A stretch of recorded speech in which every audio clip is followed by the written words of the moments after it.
Welcome to this explainer. Okay, I want you to imagine we're just sitting down across a kitchen table together right now, grabbing a cup of coffee and having a really important, honest conversation. Today, we're going on a bit of an investigative digital journey. We're going to unpack some deeply important research from Dr. Omer Çelikkol about a digital environment that teenagers navigate literally every single day, and it's often going completely unnoticed by the adults in their lives. We're looking at exactly how eating disorder content hides in plain sight on social media. So, what is your teenager actually watching? It sounds like a simple question, right? But for a lot of parents, glancing at a teenager's phone is just incredibly confusing. If you look over their shoulder, what you see is usually just the tip of the iceberg. A teen's social media feed often appears perfectly ordinary at first glance. There are no blazing red alarm bells going off. But as we'll see today, the most dangerous digital environments don't necessarily look dangerous at all. Okay, let's dive into this. Here's our roadmap for today's explainer. First, hidden in plain sight. 2, disguises of harmful content. 3, algorithmic personalization explained. 4, the 8-part action plan. 5, the 7-day feed audit. And finally, 6, seeking professional support. Let's jump right into part 1, hidden in plain sight. When you first glance at a teenager's screen, you'll probably see stuff that looks completely positive and harmless. Workout clips, meal preparation videos, healthy habit challenges, maybe even inspiring recovery stories. Everything appears completely ordinary. But here's the thing. This ordinary-looking material actually masks the real problem. The danger usually only becomes apparent later, when a teenager suddenly begins skipping meals, labeling certain everyday foods as unsafe, or describing natural hunger as a sign of weakness. That brings us to part 2, disguises of harmful content. Let's dive beneath the surface here. There is a massive contrast between the visible label, what the content claims to be, and the actual clinical reality. For example, under a wellness label, the actual pattern might be chronic restriction or treating hunger like an enemy. Under fitness, the message might subtly shift to using exercise as a punishment or pushing through an illness. Motivation often masks shame and extreme discipline. The danger really lies in these underlying patterns, not the inherently bad topics. And because the packaging is so relentlessly positive, teens genuinely believe this content is helpful to them. You might actually hear them say, "This is just fitness," or "She's just teaching discipline." Repeated exposure normalizes this rigid behavior. They compare their own feed to much more extreme material out there and conclude that what they're watching is perfectly safe. Because of this, it's absolutely crucial that parents don't start by accusing their kids of purposefully seeking out eating disorders. They truly honestly believe they're just trying to be healthy. So a crucial point to remember, harmful content is deeply ambiguous. You're not going to find a video literally titled "How to Develop an Eating Disorder." No way. Instead, you'll find a day of eating video that appears educational, but subtly encourages vulnerable viewers to copy a highly restrictive diet that was never designed for a growing teenager. As a caregiver, you have to examine the underlying message and the likely effect it has on your child, not just the title of the post. Moving on to part 3, algorithmic personalization explained. To really grasp how kids get trapped, we gotta look at the mechanics of the platforms themselves. A kid doesn't even need to deliberately like a post for the recommendation system to figure out they're interested. These systems are incredibly smart. They learn from viewing time, from replays, and even from brief pauses as a user scrolls.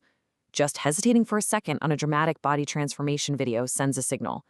Over time, these tiny interactions create a narrower, increasingly extreme environment. The algorithm literally just gives them exactly what it thinks holds their attention. Now, a super common mistake parents make is trying to outsmart the platform by hunting for coded words.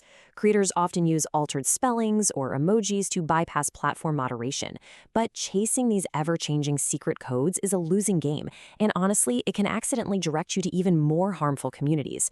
Instead, you need to shift your strategy from searching for coded terms to teaching pattern recognition. Is the content normalizing starvation? Is it promoting extreme exercise? Is it encouraging secrecy? The underlying pattern matters so much more than the exact keyword. And, well, we have to talk about recovery content for a second because it's a real double-edged sword. While well-intentioned recovery diaries can reduce isolation and emphasize hope, they can also unintentionally destabilize a vulnerable viewer.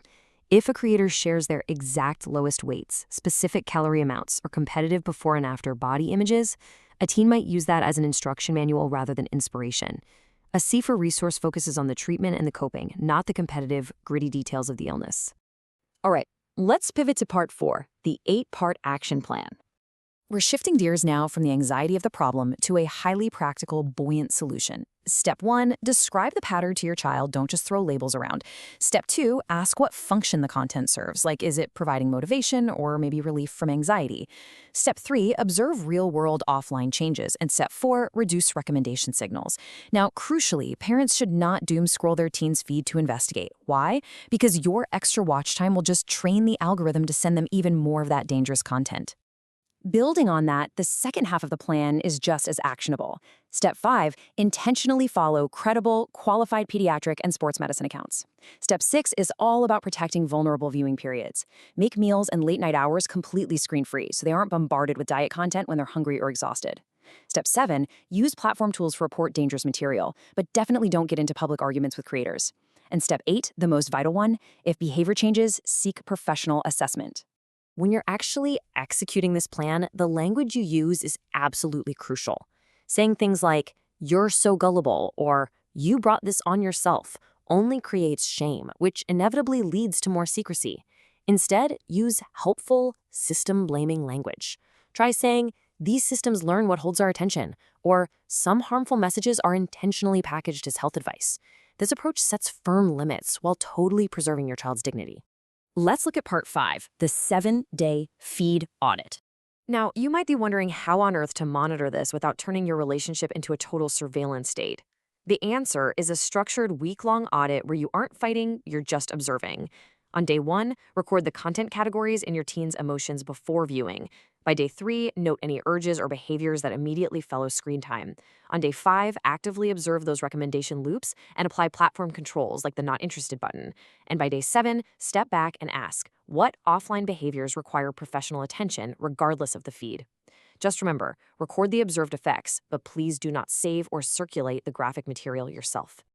And finally, part 6. Seeking professional support. We absolutely have to understand with digital boundaries just aren't cutting it anymore. If you start seeing real-world physical and behavioral symptoms like binging, purging, compulsive exercise, unexplained weight changes, or spells of dizziness, the immediate priority has to be a clinical assessment. At that point, we are no longer focused on perfect feed curation. We are 100% focused on medical safety. I want to pause here for a second to bust a very common stereotype. Eating disorders can happen at every body size and across every single gender. Harmful content targets boys just as aggressively, but often with a focus on extreme leanness, excessive muscularity, unregulated supplements, and dangerous bulking and cutting cycles. So parents, please don't screen exclusively for traditional thinness messages. The danger comes in so many different forms. I want to share a really powerful quote from the research. And just let this sink in. Removing content may reduce exposure. It does not replace medical and mental health care. A feed reset does not treat an eating disorder. We can and absolutely should clean up the digital environment. But when physical and psychological symptoms manifest in the real world, they require qualified, professional support. No app setting can replace a doctor. We've covered a ton of ground today, from the sneaky disguises of wellness content to actionable audits and recognizing when to get professional support. I want to leave you with this final, provocative thought to reflect on as you evaluate your own family's digital habits. Is their feed feeding their mind or starving their potential? You now have the tools and the insight to uncover what's hiding in plain sight. And more importantly, you have the power to take action. Thank you so much for joining me for this explainer.